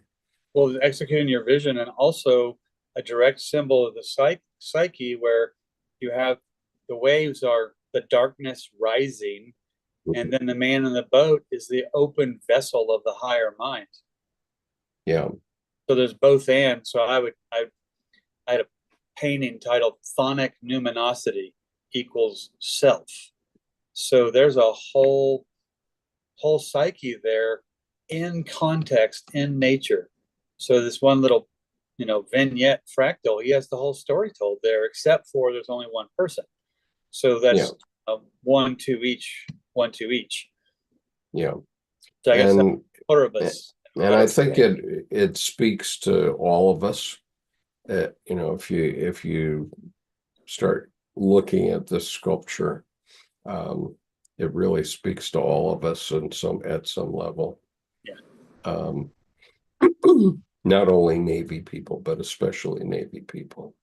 Mm-hmm. And so anyway, I'm extremely pleased that I invested this money to commission the piece so that Tim would do it. And he did a beautiful, beautiful job, I think. Yeah, thanks for showing that, because that's one of those, eternity in a moment and heaven in a grain of sand. Yeah. I mean, where he had that one little piece that is the fractal of the larger divinity of the whole universe. And and he's been painting that guy in the boat in the stormy sea over and over and over. And I find what's interesting about that, there becomes a discipline of the form, that I think he's hitting that blissipline place now, where three-dimensionally he really incarnated the paintings into sculpture. So you have the frames. So you have infinite number of paintings based on your perspective of where you're looking at the sculpture from. And you're quite right. He did a lot of paintings of men in small boats at sea in 2020 during COVID. He must have painted 300 images of it. one level or not. Well, it reminds And me a bit of Robin Williams in Good Will Hunting. yeah, That stormy sea painting, and that's when you know Matt Damon's character is making fun of it, yeah, and then Robin Williams brings in his late wife. hmm, That's when he breaks Matt Damon down together. He yeah, didn't just do it to him. He gave him a place to break down yeah, and basically come inhabit his own stormy sea. And but without a lot of psychobabble. yeah, This is experiential, this is what it is, and it came into being to make the rite of passage possible. yeah, absolutely. Um, yeah. So anyway, it's about all of what we've been talking about here, the post-human and how in some way we're all post-human. Um, we're no longer instinctual creatures who, um, go and kill our dinner every day Yeah, and eat it raw.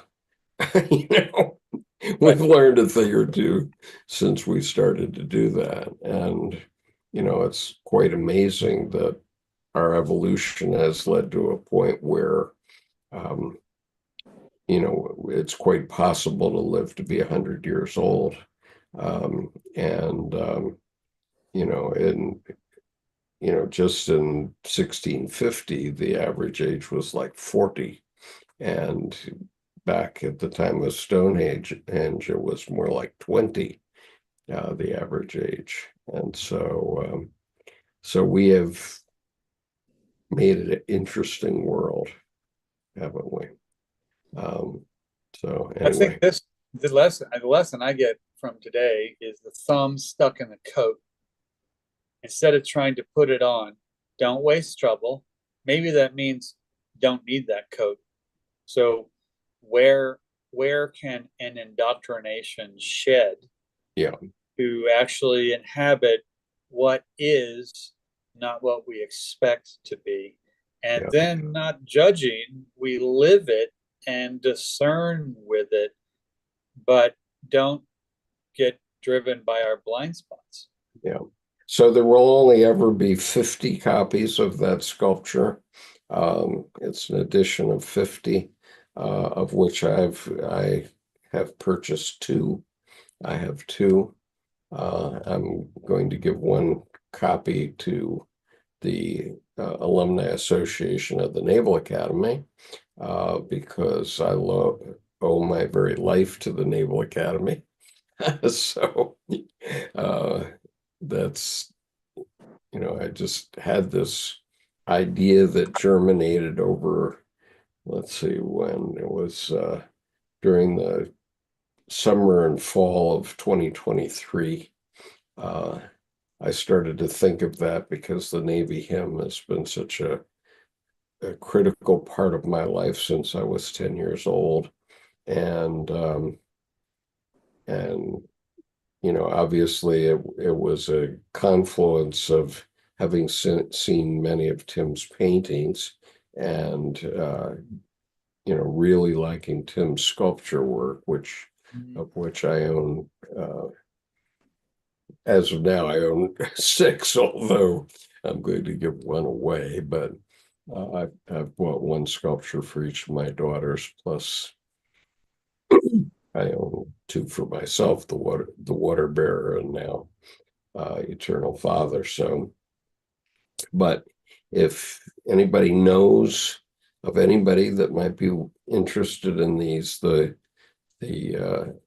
opening price that Tim has stated is $2,000, and he said after the first five, it's going to go up to 3,000. So now would be the time to grab one, because once I give it to the Naval Academy, they have 50,000 alumni.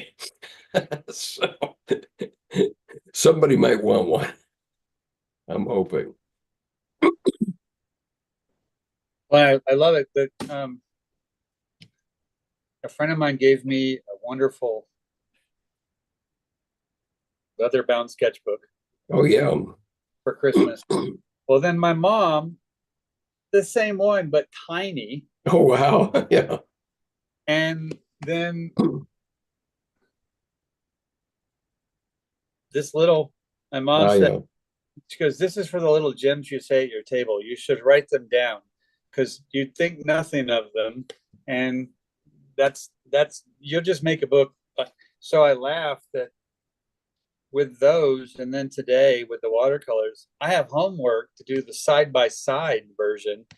Yeah. And what's interesting is I think just slowly going through that to edit the top above and below version, that's going to be a working transition to Yeah. what's the next art that's going to come. And Yeah, absolutely. I've been in that long form, multi-year desert oasis where it's not productive. My art has been go to my table, Yeah. talk with Sure. pictures. And I think what's interesting, the rest and relief of that gets me to, I don't need to know what I'm going to do next. Inspiration will find me working. And Yeah, so, and I'm going to steal your idea of working with Photoshop. yeah, and honestly, just the invert command. I was good at like 4 commands, and that's the thing with Photoshop. Just find your favorite 4 commands, and then try to get better. But I discovered the invert by accident that day, and I'm gonna have to call you back. I don't have 33 pieces anymore. I have 66. Right. Oh my Lord. So it took Yeah. 3 years with the watercolor series, and then 3 nanoseconds for the ×2. Yeah. Okay, so we have the posthuman. We know that we're all posthumans now, and we can go on with life. And next week we will be getting into this book, volume 2 of the series.